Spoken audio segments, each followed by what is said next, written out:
Welcome to my July Just Friggin Do It episode.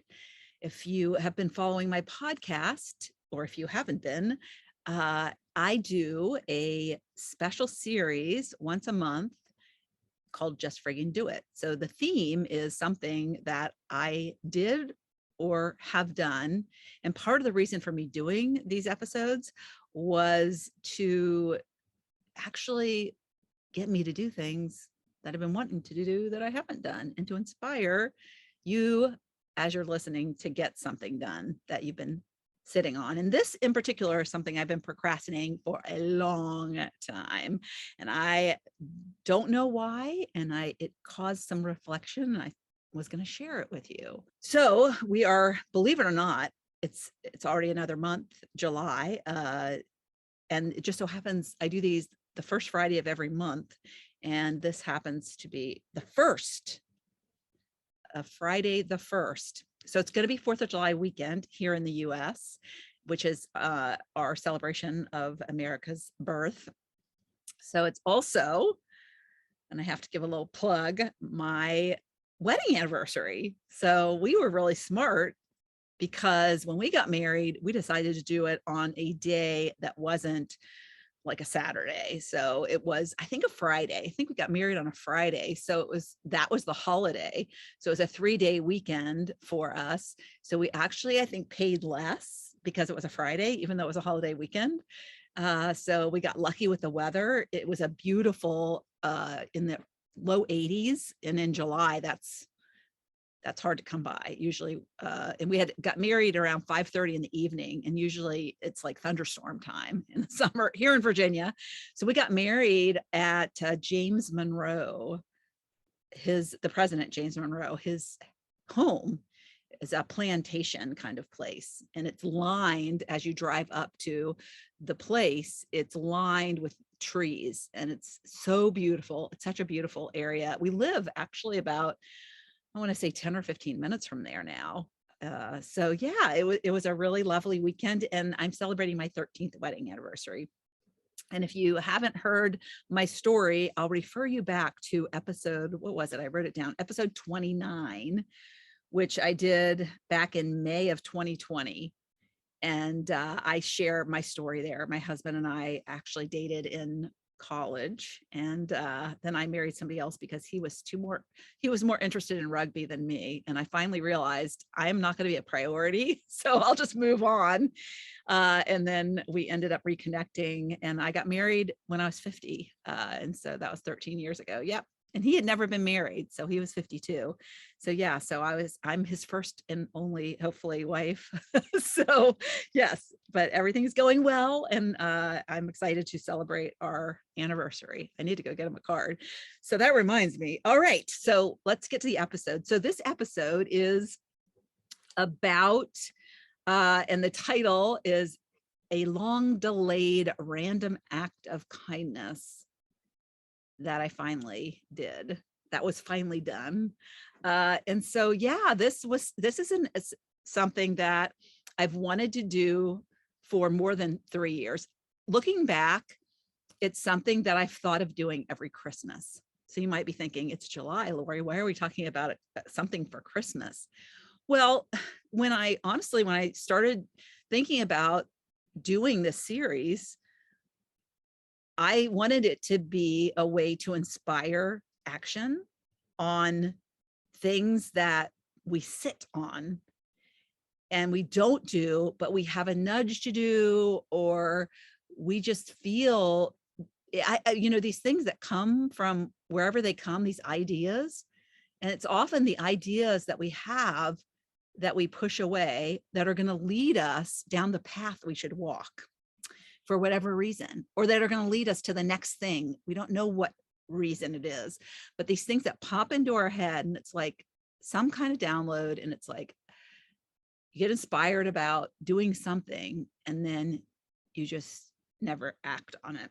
And this is one of those. So this was inspired by me wanting to go and do a random act of kindness over the holidays. And what came to mind was I had this vision, and it was a very clear vision of me going to Target and taking cash and putting it in the toy area, like tucked into a shelf, or lay it on the floor, something where a kid who would see it and it would be like some just gift from who knows where. They might think it's from Santa.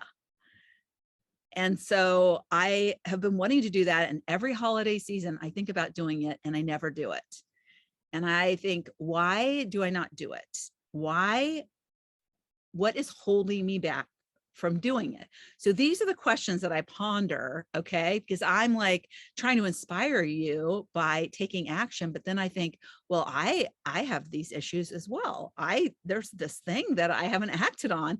And when I created the series, I wrote down 12 things that I wanted to do that I have thought about doing that I haven't done. And so this was one of them. And I thought, golly gee, I'm going to do it. I'm going to do it. And I'm going to do it in June, on June 25th. I had to pause for a second. Sorry about that. My dog, he always wants to come with me now. And so I have a couch here, and I heard him chewing on something, and sure enough, he had something in his mouth I had to get. All right. Where was I? Okay. So I wanted to do it at Christmas, right? So I thought, okay, I don't know if you know, there's a thing, it's called half Christmas. And so I was like, okay, this is going to be my July episode. I'm going to do it on the 25th of June, which is when half Christmas is. And so that I'm going to stick with the Christmas theme. I'm going to just do it 6 months late or 6 months early, whatever but I want to do it again at Christmas. So I want it to be a traditional thing, and it might even be a really great thing I could do with my grandkids. But I did this and I put it on my schedule to do. And as the time got closer, I got more nervous about it, and I got more hesitant about it. And I know if I hadn't had committed through doing this series, it probably would have been just another thought that I pushed away and ignored and didn't act on. So I have 3 questions I was like pondering, because I'm like, why? What's the deal here? What's going on in my head? So maybe you can relate. So the first thing was like, why did I hold back? Why have I held back for 3 years? And why was I even hesitating to do this? And what really came to mind was fear. And that's really what holds us back from most things, is this fear of doing something we've never done before. And isn't that crazy, especially when it's related to something like this, because this is like a gift to other people. What's so scary about that? But what I've realized as I've gotten older is that I have this fear of judgment. I have this fear of, and here I am doing this podcast, which is really, I mean, I'm sure people listen and judge me, but I just the only thing that I could relate, hesitating and not doing it, was envisioning me going and somebody watching me or seeing me and being like embarrassed that I'm doing it. I don't know. It was just fear. It was fear mostly of stepping outside my comfort zone, of doing something unusual and different. And it doesn't matter what it is. It's just feels unsafe. Even that sounds crazy, doesn't it? Sounds so crazy. But it's these things that we do that expand our safety zone, our safety net. Now I have this experience under my belt. So do you think I may be afraid of doing it again? No, I'll be like fine doing it again. I'll be excited to do it again. I'll be like, yeah, let's get this done. But I thought that was very interesting, because I'm like, why did I hold this back? I know for the last 3 Christmases, at least, I've had this idea, and Christmas comes and it goes. And then I think after Christmas, well, I'll make it a New Year's thing, like an after Christmas thing. The toy you didn't get for Christmas, you can then buy with this cash you find. But I never did it. And then it's June and I have it on my calendar to get done, and then I'm still hesitant on it. So I know why it's scary to do things that are out of our expertise or out of our no, it's a known quantity. It's out of our comfort zone, even if it's something as simple as a random act of kindness. And I wonder how many random acts of kindness have been like nudges, whispers of the brain, nudges from the spirit, whatever, and then they're never acted on. So whatever you're not acting on, especially if it's a random act of kindness, then take the plunge. I get it. I know I am here, but I did it. I did it. It's checked off. And I made some lives. I enriched some lives, even though it wasn't a huge deal. It's not like I was giving out $1,000. So, but it was really fun. And it's funny how you imagine things and then they kind of come to play and they're very much like you imagined, right? Because you rehearsed it in your mind a lot of times. So yeah, so my first question was, why did I hold back? And it came down to what I think was simple fear, in that I was embarrassed. I was embarrassed because it was something that I'd never experienced before, never done before. And then the next question was, why?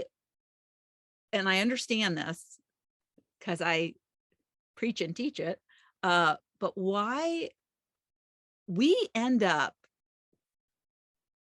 not taking action basically because we're so worried about our feelings, and we lose sight of the impact that action is going to make.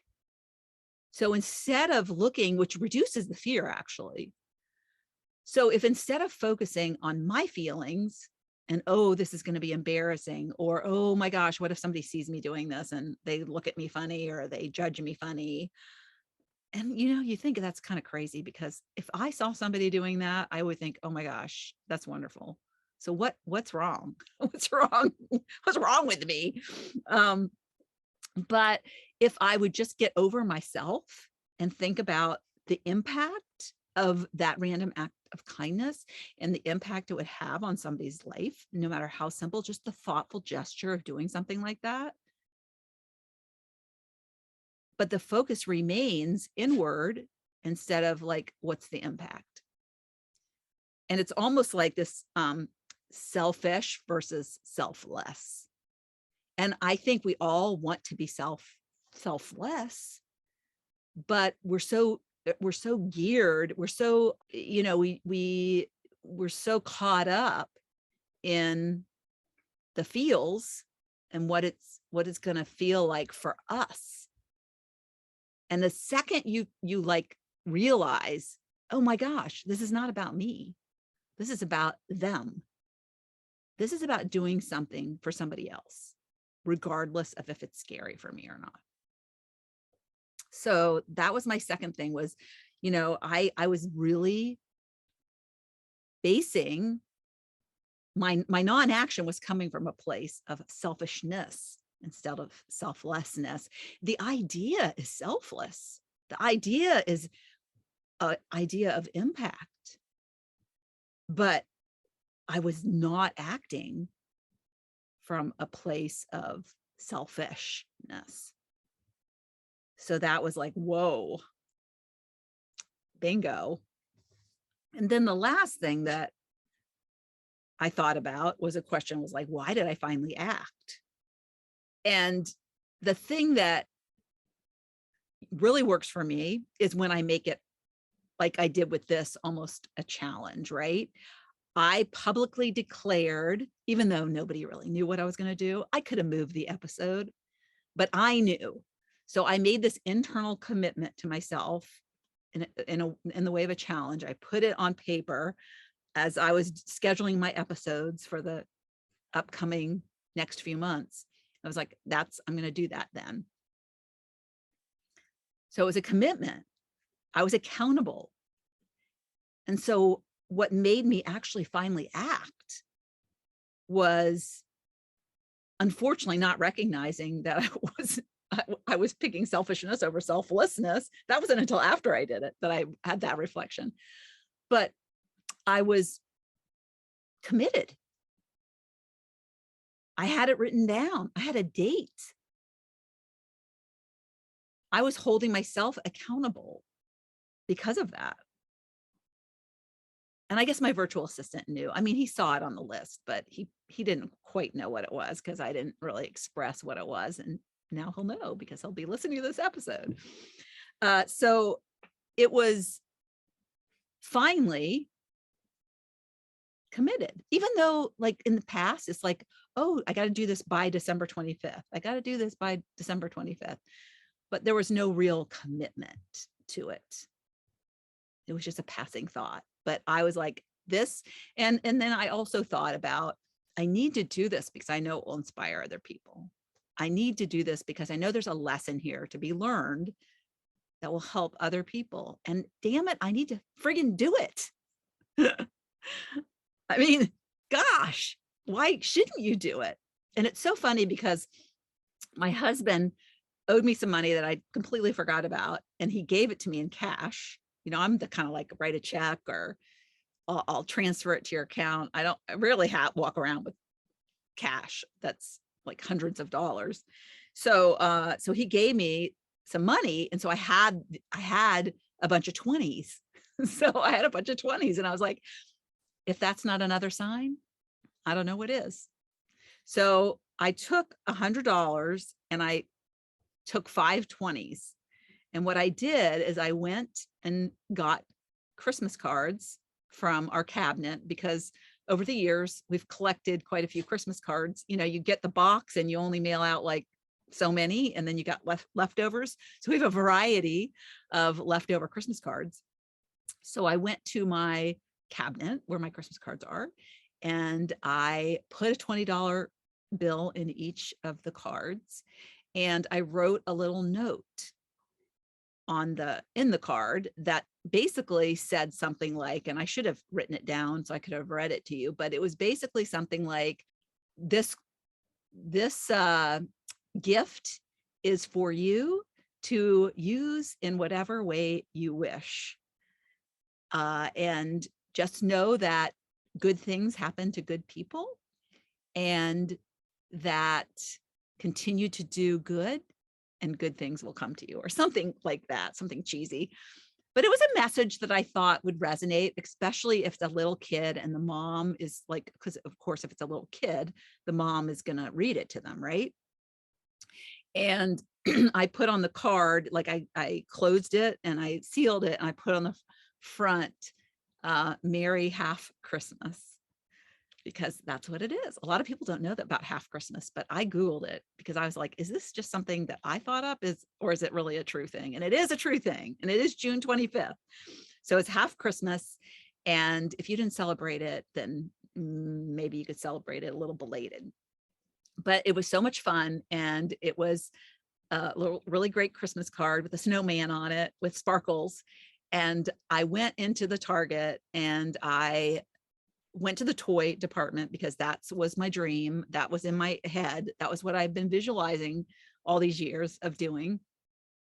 And I wanted it to be random. You were, because in that note I put, you were randomly chosen by the universe or something corny.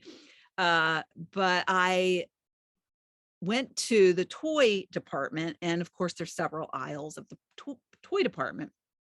So I wanted to drop the card, the envelope, in an aisle where there was no people. So I wouldn't know who they were and they wouldn't see me do it, right? Because I didn't want to be judged. I think at that point I didn't care, but I just didn't want people to see me do it because it's supposed to be Santa who's doing it, right? So, or Santa's elves. So what I decided to do, instead of tucking it in, because I thought it might never be found if it's tucked in amongst the toys. So what I'll do is I'll just drop it on the ground, because I know somebody will see it laying on the ground. So I dropped one of the cards on the ground and then went to another aisle and dropped another card on the ground. And then I went to, you know, there's the horizontal aisles, I guess you'd call them. And then there's the vertical aisles that run down the whole like side of the store. So I saw, and I know it's supposed to be random, but you know, your emotions get in the way sometimes. And so I saw these two cute little boys, and they had a mom. I have no idea, you know, she was a single mom or she was just there with her kids. I didn't even pay attention to whether she had a wedding ring on. But she looked like, I just had this feeling that they didn't have a lot of money, and the boys were looking longingly at some toys. And so one of the boys was in that like long aisle, and he was sitting, but he was like looking away from me. So I dropped the card. So it was behind him. And I thought, sure enough, he's going to turn around and see this. You know, kids have that kind of sixth sense.